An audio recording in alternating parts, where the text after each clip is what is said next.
Hey guys, instead of a weekly vlog, I wanted to just fall in this rabbit hole with you.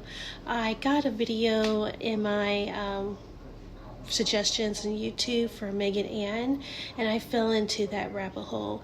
Before I jump into my thoughts about her commentary and all that good stuff, I just kind of want to give you a background in regards to my body image, my body weight, my struggles, and my challenges and triumphs.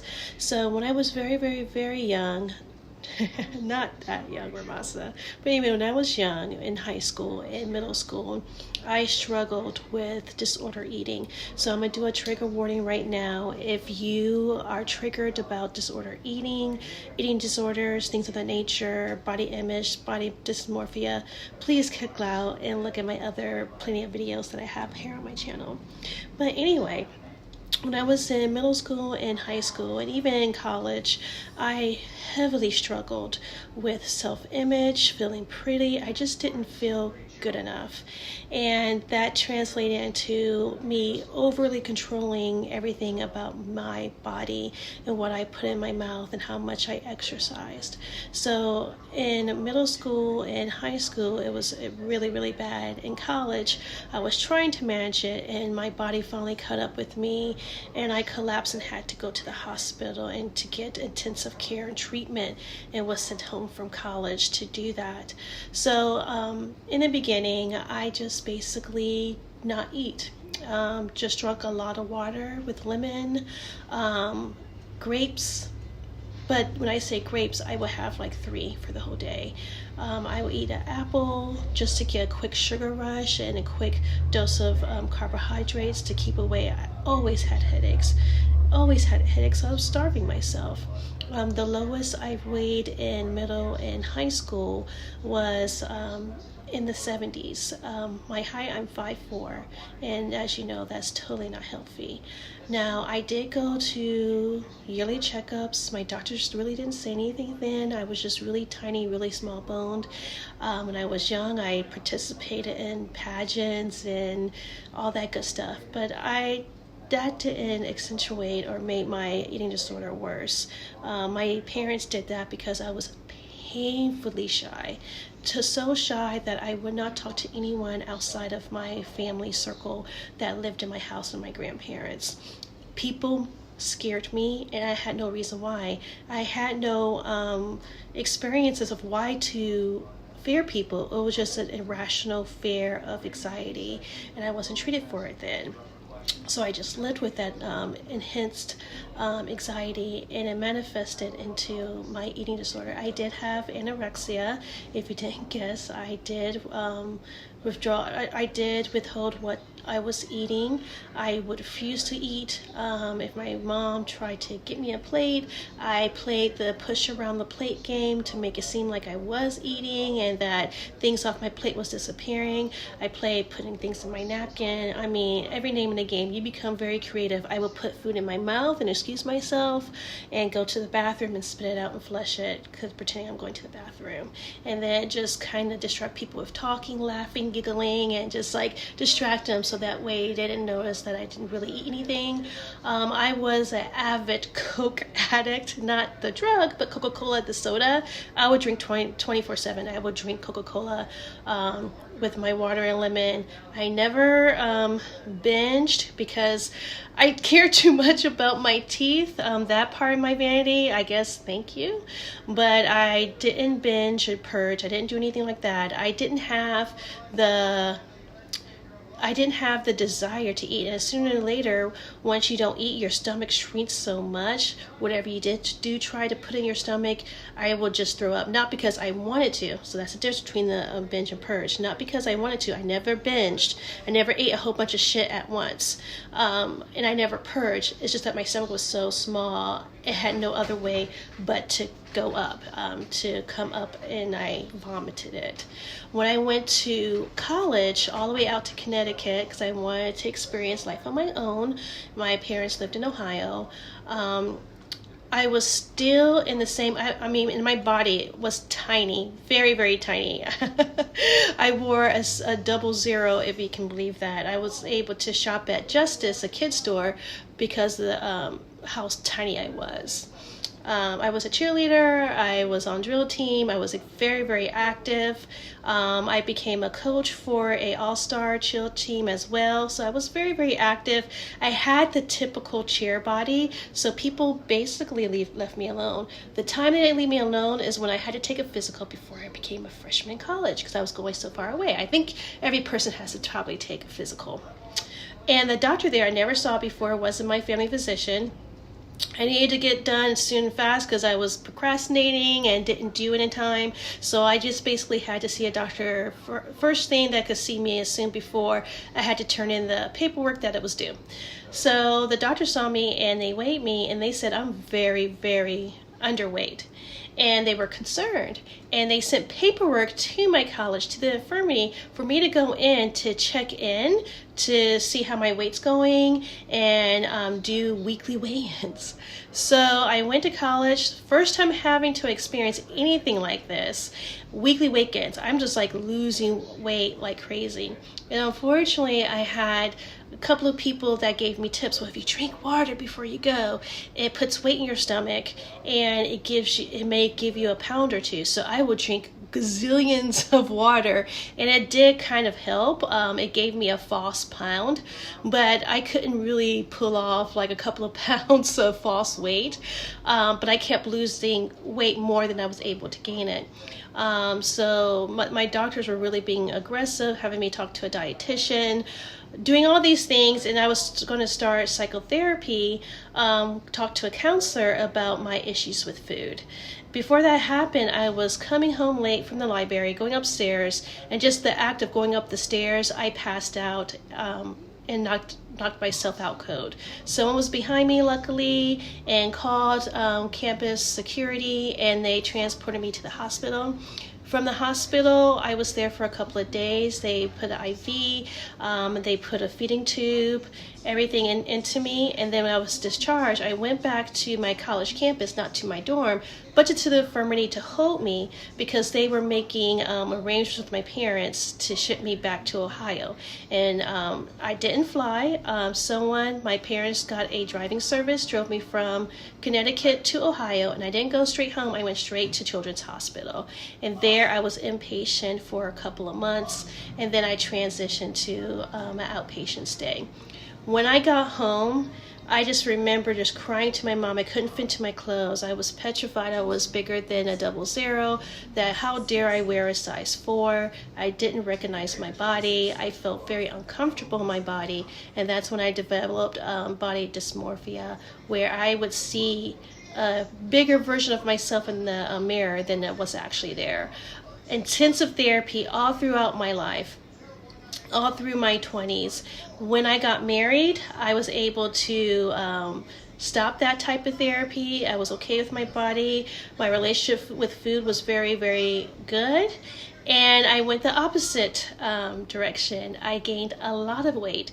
And it's kind of weird to be in that headspace because one minute your doctor's telling you oh my God, you're too underweight, you're skinny. And then I was introduced to BMI. I just had my first child. I was introduced to a BMI, and my BMI score said for my height, I was technically overweight. What a mind fuck. I sometimes don't think the medical environment understands. Like, if you saw my record, and I'm sure you saw my medical history, probably to use the words wisely because I struggle with food and eating, period. So anyway, I found myself on the other spectrum. I enjoyed food. I really, really liked food. And then that BMI came from overweight to obese. And now obese, I got diabetes that I'm battling today with insulin. So now I'm mid-size. I wear a size 10 to 12. I'm happy with my body. And going into Megan Ann, because she does critique a lot of people that are in the body positivity space, fat positive space, things of that nature. I do not ever want to say that my body image is my body image, my weight is my weight. I do not want to say that I consider myself overweight, obese, whatever. But I do want to kind of interject myself because I feel like I was from one spectrum all the way to the other, and then I was able to like exercise. I am on Trulicity for diabetes, not for weight loss, but the side effect is weight loss. It changes your appetite. So I'm going to be extremely transparent about that. So I'm not on Ozempic or anything like that, but I'm on Trulicity that does have the side effect of you suppressing your appetite and making you lose weight. So because of my diabetes, I am no longer in the obese range. I'm in the overweight range. But for me, being positive about what body I feel like I'm in, I like the weight that I'm at right now. My current weight is 155.2 pounds. I got boobs, which I'm happy about. My goal is to get down to 145, so that way my BMI is in the normal range and I'm out of overweight. But I don't want to go all the way back to 73 pounds. Absolutely not. I do not want to be, for according to BMI at my height, 123 pounds.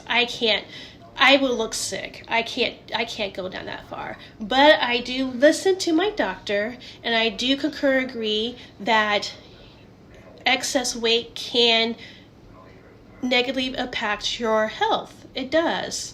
But I can also be healthy about myself and my self-image and love myself and self-aware that I also don't want to be on the very, very tiny end of the spectrum of my BMI.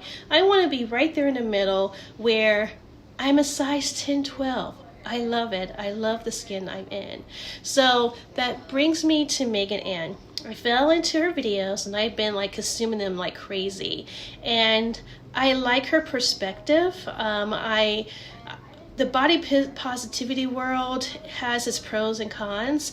I love any movement that celebrates your life and positivity and manifesting good things happening to you and loving yourself, because we have enough self-hate, we have enough hatred. So I love that piece of the body positivity world. And I absolutely love my women that participate in that particular space. However, it's also, with every yin is or yang, there's another side of the coin. You can be healthy at any weight, but you also can be unhealthy at any weight. So it goes both ways. You may be super, super skinny, like when I was super, super skinny, anorexic at my height of my eating disorder, I was my sickest. But I was so very athletic, had the typical cheerleader body, and nobody really asked me. So I was at my skinniest, but I was at my unhealthiest. But then you also have other people that may be, their BMI is at morbid obese or things of that nature. You get lymphedema, you have a hard time with mobility, you could get increased you can get for symptoms or conditions like diabetes, high blood pressure. That's just a fact. You are overworking your heart. Doctors in the medical field do need to work on their bedside manner and also need to work on their empathy when treating their patients, regardless of their race, their economics, and their BMI and body size. However, they did go to college and school, many years of school, on the factual side, to learn about the human physiology and the human body. So they may have not been educated on the emotional side and the delivery, but they were trained and educated on the physiology of your body and to be able to diagnose and treat. So some doctors just seem come off code because they're just all factual. They're all books, and they're going to tell you what they know and how to treat it and how to get cured and get well. And that's all they really care about. So if you want the extra like bedside manner, change your doctor if they don't have it, because if they can't know it and learn it, your situation's not going to change that. So I totally understand people changing doctors. The only concern I have with Megan Ann that makes me cringe a little bit is that when she critiques these different influencers, which they should be critiqued, I love having robust conversations and dialogue about disagreement, so that way we can all learn from each other. Because I did learn a lot from her in regards to the nuances of fat love and fat phobia and body positivity. So I'm definitely going to put that out there, give her her due when it's owed. But there's a tinge of gaslighting, like she says all throughout any video. I don't see how that can be true, or I really doubt that many people. I just can't imagine someone saying that. And hearing that, being a marginalized person in different subsects of life, I'm Black, I'm a female, and I'm disabled because I have no central vision. I am legally blind. To hear that, to discredit someone's experience, makes me want to like ball up and cringe. And it's like, if that's their experience, if they're sharing their story, their life, and they said this is what happened to them, I wish you wouldn't critique that part of their platform. To say someone says that no one will date them because of this, that is their life experience. Unless you have like all kinds of factoids on their life that that's not true, then I just feel like the gaslightiness of it is kind of like, oh, it's cringe. I just wish, there's a lot of gaslighting. And like I said, being a marginalized woman, you always, and being a dark-skinned woman, light-skinned people don't feel that way. There's no such thing as colorism. Guys like all kinds of people. Oh, don't get too in your feelings about people's preferences. And it's like, I can see being a Black woman and disabled, my bigger sisters sharing their story, and then someone coming and discrediting their story, that punches below the belt. So I hope she continues. With her. I hope she continues with her critiques, but just keep in mind the gaslightiness of some of her comments, of not believing certain things. You know what? People can be mean about your size and not date you. It's more than just a preference. Doctors are mean because of your size, and sometimes just totally focus that you're overweight, and that's the reasons for everything. Your friends that may be thinner than you could have a bias and not understand your perspective. Or you could always be the wingman for them to catch some guy. Your dating life could be horrible because of your size. So I absolutely love Megan Ann. Obviously I'm subscribed to her, but I just kind of wanted to give that critique. I would love to have like a bigger, robust conversation with people in this community about critiquing but not gaslighting. How can we tread that thin line and be supportive and loving and inclusive to everybody and their opinions, because opinions are very, very important. We can't all think the same and feel the same way, but we can definitely have a conversation without belittling someone else's experiences. So that's my 2 cents. I hope you enjoy, and I'll see you next time. Bye.